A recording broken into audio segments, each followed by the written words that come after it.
Well, good afternoon. It's Sunday, August 29th, 2021, and once again I find myself wondering where the month went. It was a great month. It was a good month. It was filled with all kinds of really wonderful events, but it was still, difficult in so very many ways. This is Journal 428, I think. T+880 days. And this, struggle is real. I found myself struggling with a whole number of different areas of my life and living. Trying to achieve some sense of balance. Trying to realign a number of different elements in my life and establish some sense of normal, which is something I think everybody can relate to, especially in the middle of everything that we've been going through with the pandemic and COVID and the Delta variant and all the other distractions that we're facing. And I think that may be one of the reasons that a newsletter that I get every week from a dear friend of mine and the editor of Misfire, What to Do When Things Aren't Running on All Cylinders, Frederick Haugen, came in, and it was an article on Ikigai,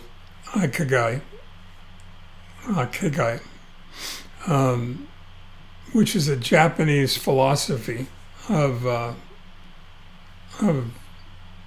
reason for being. I guess the French would be raison d'être. Pardon me, anybody who speaks French, because I don't, obviously.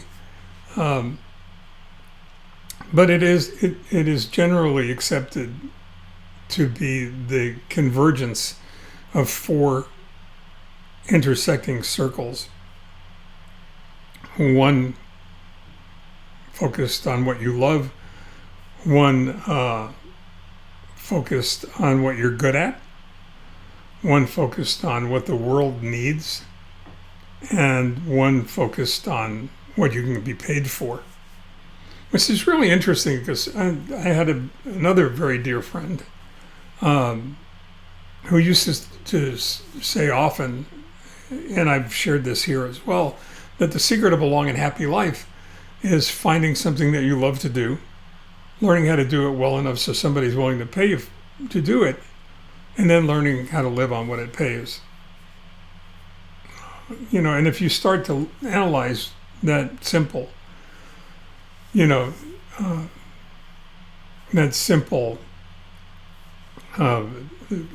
example of what to do and how to do it, you see where Ikigai comes from and how it fits into all of this. Because within those intersecting circles, and I put the diagrams on the web page in the middle of the blog, and I put two of them there. I almost had to. One of them is very simple. It's just the four circles intersecting and the center being, this idea of what your reason for being is. But the second diagram is a lot more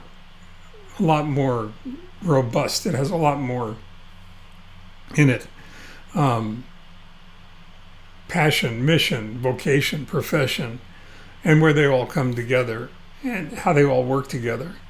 And I find that this resonated for me perhaps more than any of the other articles in 7 Good Things. And I provided a link for that as well, because I think it's well worth visiting.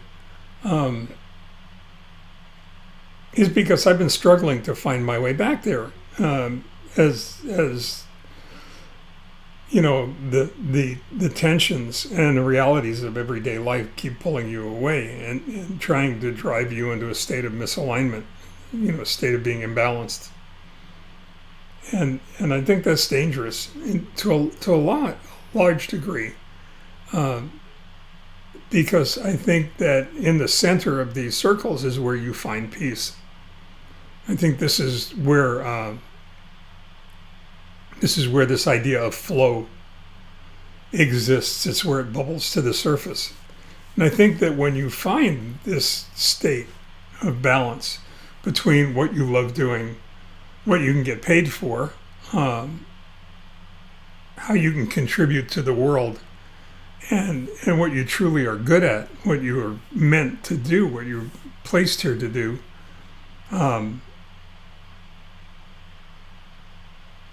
I think that that's where we all want to be.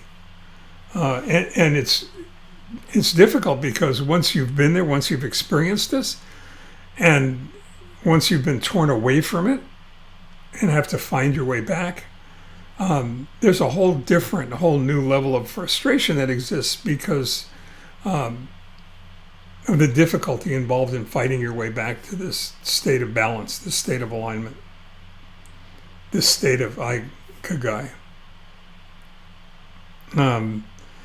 The article is really fascinating, and I really urge you to follow the link to 7 Good Things and then ultimately to this week's edition and to this article,